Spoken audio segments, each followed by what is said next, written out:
like a rose resting high above the thorns. Your love abides like a tree that outshines all the rest in the forest. You hide me, delight me with your love. I am my beloved's and he is mine. His banner over me is love. I am my beloved's and he is mine.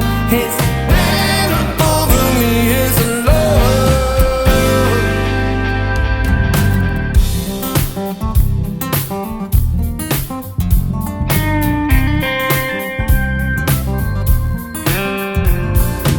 Your love renews my hunger for you to satisfy.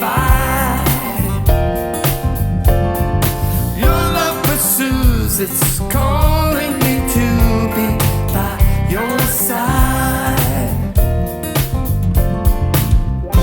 Embrace me, awake me, come my desire. I am my beloved's and he is mine. His banner over me is love. I am my beloved's and he is mine. His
Hi, my name is Austin Beal, and I got to play keyboards on Leonard Jones's song, I Am My Beloved. And this video is to kind of unpack what I played, how I played it, why I played it. Hope it makes sense. So let's start off with the big picture of looking at the song and deciding what to play. When I look at a band, any kind of contemporary song, I think of 5 possible elements, but there's always 2 elements that are the primary ones, which is the melody, the main melody, somebody singing, and the anchor. And the anchor to me is usually the bass and drums that are setting up the harmony with the melody and providing the rhythm and the groove, of course. And a lot of contemporary songs, that's all you have and that's all you need. Maybe another instrument is playing something small to kind of help out the anchor, but it's basically just bass, drums, and vocal. But once you get past that and you look at what are the other instruments going to do, keyboards, guitars, and so forth, I always have this thing in my head I call meat, texture, and spice. And so meat, texture, and spice, I would break it down like the meat of the song is any instrument, usually keyboard or guitar, that is carrying the part of the song. It's providing the fundamental chords, it's giving the vibe and the groove and rhythm in with the anchor. And with Leonard's songs, he almost always is making the guitar part that he plays the meat of it. Like he could play the entire song by himself with just that guitar part. It's the meat, it's carrying it. And so then if I come in later and I'm listening to that, I'm going to come up with something else. I don't want to clash with the melody. I always want to either contrast it or support it. I don't want to clash with the anchor. I either want to contrast it or support it. And I also don't want to clash or with the meat. I want to contrast it or support it. And so after the meat, I think of the 2 terms texture and spice. So the texture might be something chordal or something sustained, something that gives the meat a different texture, but if you're not paying too close attention, you might miss that it's there, but it's just fattening and augmenting the meat that's already there. Whereas the spice element is something that might catch your ear and catch your attention. It might be a fill or some sort of sound or whatever. So meat, texture, spice is sort of the way I approach this thing. So the way this went down is Leonard played his guitar and vocal part as a guide track that he would replace later, but something we could all play up against. The drummer plays his part, and then they send it to me. I added the bass part later in for this video, so you'll hear the bass now, but when I was playing it, I recorded it, I didn't have the bass. And I knew that other instruments were coming up later. So if I was playing just by myself with Leonard and the bass and drums, like a quartet, I would have played a lot more. But in this case, I knew other instruments were coming, so I wanted to give them space to do their thing. So I was a little more sparse in my approach in that way. So if we go back to the very beginning of the song and just start listening, Leonard's intro starts up his meat guitar part, which is establishing the whole song. So nothing really should clash with the meat. Everything should augment it as texture or spice, as far as I'm concerned. So I start hearing it, and I go, okay, he's got this pattern that's C, E flat F, 2 bars. He does it a second time, same pattern. Band comes in, 3rd time, and 4th time. And this is also what happens on the verse. So I'm thinking I'll add a little spice here. So one of the things I do is right when the drums are coming in, I hit the keyboard like here or something like this up high, because it's not clashing with his melody. But I've got the volume off of the keyboard, so when I hit it, you don't hear it, but you see me hit it. I'm hitting it a couple of beats before the downbeat, and then I'm swelling it in with the volume knob like this. Yeah, so it's just like a piano swell as a little spice. It may not even make the final mix, but that's what I did.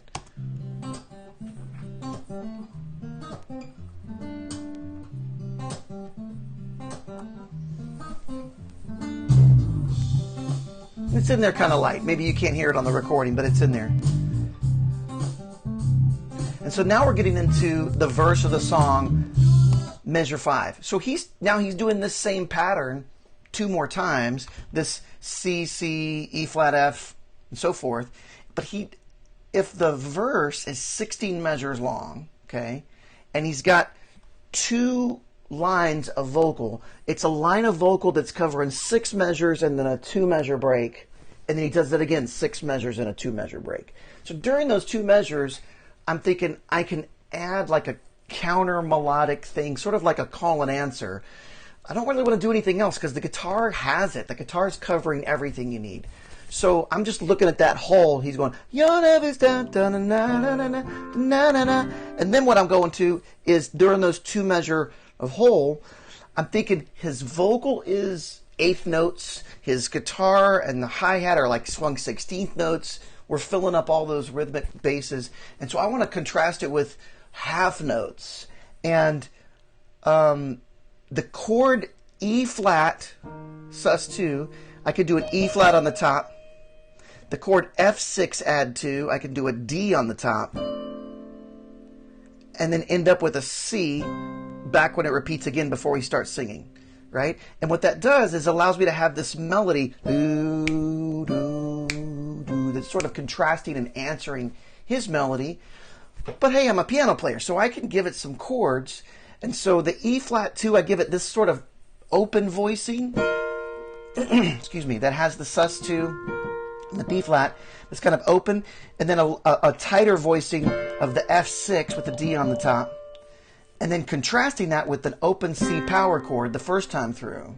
So it just gives like a nice open, closed, really open, but on top is the melody, doo, doo, doo, and I'm going to try to mess with that motif development as I go further in the song. So the first time through, I just do that. Second time through, I'm going to do the same thing, but I end it differently because then we're heading to measure 5. So I'm going to go measure, I guess measure 4 the 4th time through. It's E flat, D on top. And now the next chord, measure 5, is D minor 13. Conveniently has a C in there. And he doesn't sing on the downbeat either, so it lets me finish my little melodic phrase. I'm still going, yeah, yeah. And now I can go, da, da. And that also happens to be the note that he's starting to sing. Okay, so now we finished the verse, and we're headed to the pre-chorus here at measure 5, D minor 13, E minor 7, F major 9. So all I want to do is be a texture. I want to fatten up his guitar part without clashing or contrasting with it. So for D minor 13, you know, E minor 7, and then F major 9. Now F major 9 just means F, A, C with a major 7 and a major 9, which could be also viewed as an A minor 7 over F, or a C triad F with a bonus note.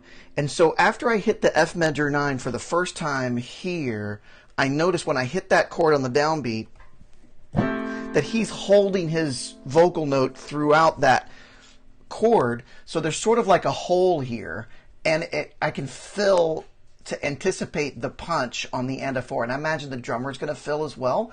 But I can do something like hit the F major 7, F major 9 on the downbeat, 2, 3, and 4, and in that I can do a little arpeggio. I think I did C major triad something like, and then I hit a cluster of the C major triad somewhere up top. I think it sounds like, yeah. So it sounds, I think it sounds a little like this. D minor, E minor, F major 9,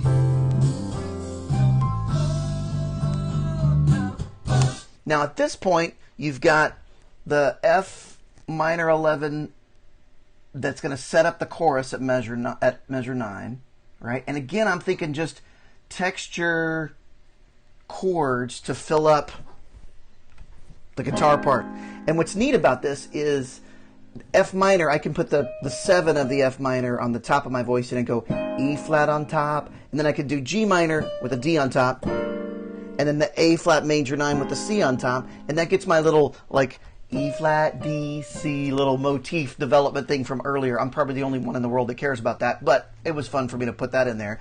So you've got excuse me, F minor, G minor, A flat. I just sustain. I don't need to add that extra punch that he's got the bass and drums doing. They're cool. F minor, G minor, D minor with the C on top again with my little thing. F minor, G minor, A flat, F minor, G minor.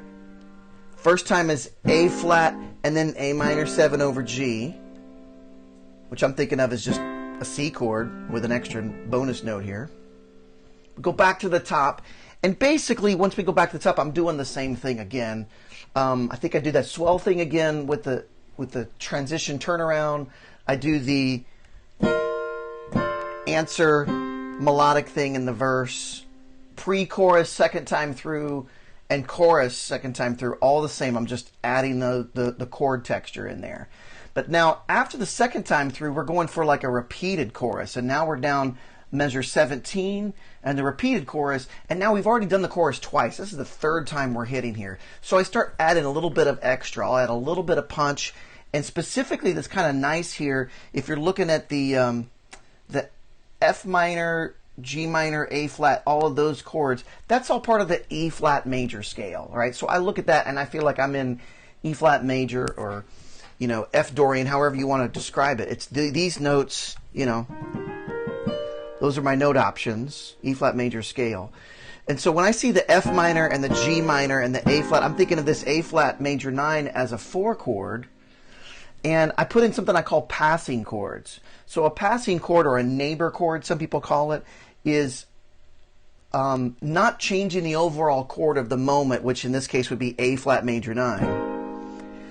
But while other instruments are playing the A flat and I'm playing the A flat at the beginning, I could then insert a B flat triad over A flat, and then back to A flat major 7 in the moment. So it's like F minor, G. So I'm thinking of that's A flat major, B flat over A flat major, because it's a neighbor chord. So I'm not changing the chord of the moment. I'm just adding a fill. I guess it's a harmonic fill, as a way of putting it, right? And I'm also getting my little beep, beep, beep. There's my motif development, so I can go A flat, B flat over A flat, A flat. And I throw that in a couple of times just to give it a little extra love on these repeated choruses. So I think I go, I am my beloved and E is mine, and so forth. If that makes any sense. And so now we're heading to, after the second chorus, we're heading to the bridge, here, measure 26.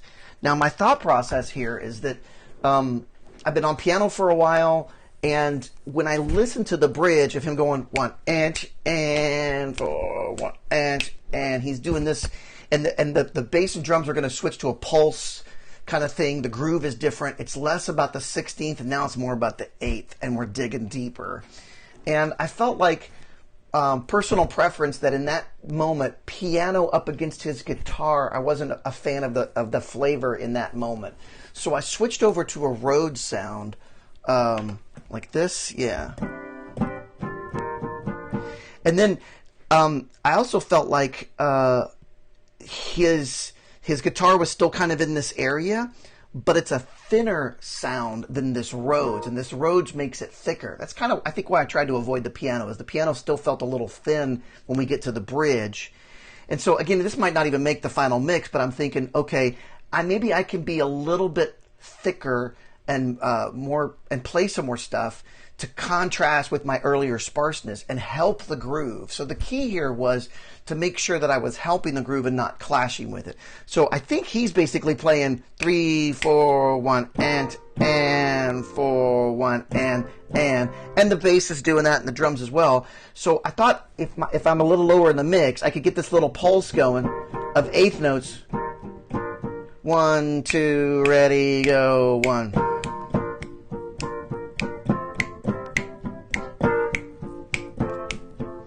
So I'm just kind of creating a contrasting texture, and maybe that eighth note is kind of helping the groove bubble along with the anchor guys as well. But yeah, so I kind of did that throughout the verse and stayed mostly in this area of the frequency spectrum. Yeah, so let me play a little bit of that. Here's where the bridge starts.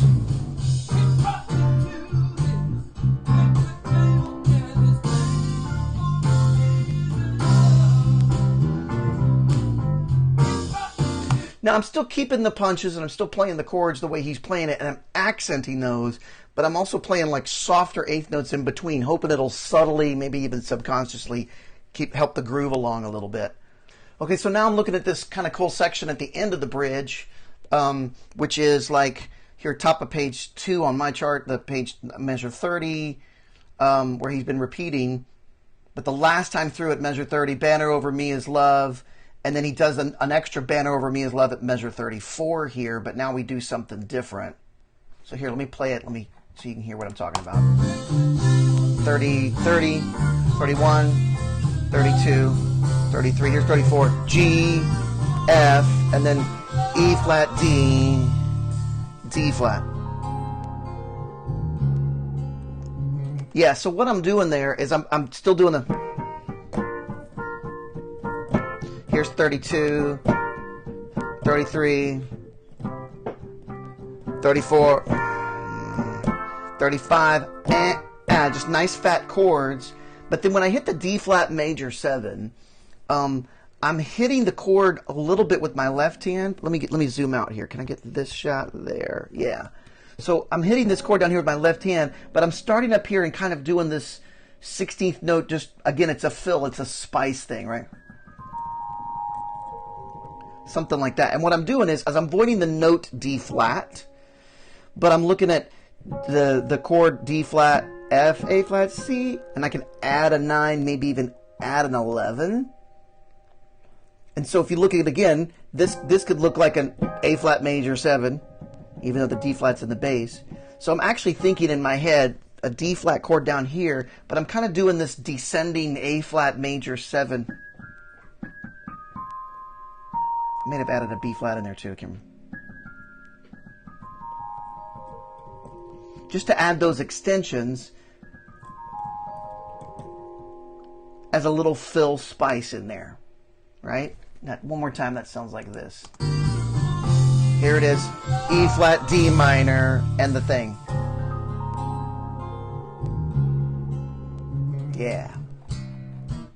And so now we're looking at the outro where he kind of gets into this gospel funk, you know, C, Hendrix chord kind of jam. And again, the guitar is still kind of the meat and is carrying things and he's doing fills. But now I want to go back to piano because I'm thinking I wanted to kind of, what I do play, I wanted to kind of stick through the band because everybody's going to be wailing. There's a B3, there's electric guitar, whatever else. Everybody's going to be wailing. And so I go to a piano, straight acoustic piano sound. I'm waiting a while before I come in. And then I'm just adding little texture, a little bit of a call and response riff here and there. Because again, he's got the meat and other instruments later are going to hit the textures. So let me just kind of fast forward here towards where I start playing a little bit.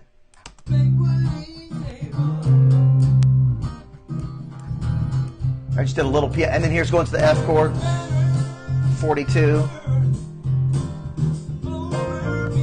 Little bit of spice, little bit of spice, gospel. So let me explain that riff right there. So we're in the key of C, but it's dominant bluesy. And then when it goes to bar 42, it goes to the 4 chord, that bluesy thing. And he's got this cool guitar part going C, F, F7, F6, F7. And I thought for a while about trying to like add to that or augment it. And I was like, you know what? Let me stay away from it. Maybe electric guitar, somebody else will get that little motion in there. So what I did was I more than thought about the vocal. He goes, his banner, here's a hole I can fill. Over me, here's a fill. And on the over me line, which I think is measure 43, 44 here, somewhere in there on the F6.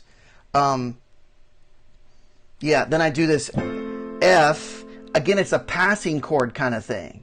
So if this is the 4 chord of C, but I think of this as a temporary tonal center shift to 1, then I do the 4 of the F, which is B flat, common gospel thing. So like if you're in C, and you could just do a quick passing chord of F over C, C, or even,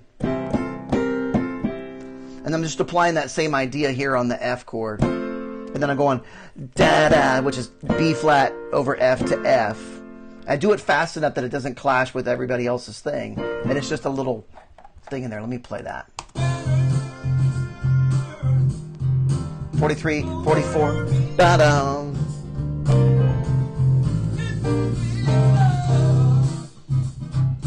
And I keep going with stuff like that. I get a little busier as the band builds.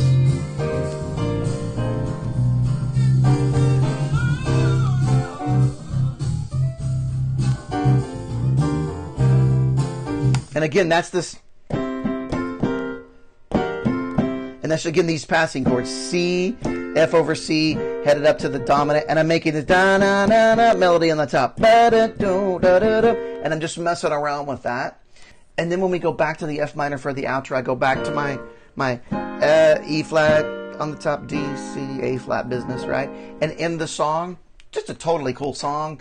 I would love it if you'd email me if you have any questions about anything that I said. I could probably go a few more layers deeper, but I think this is enough.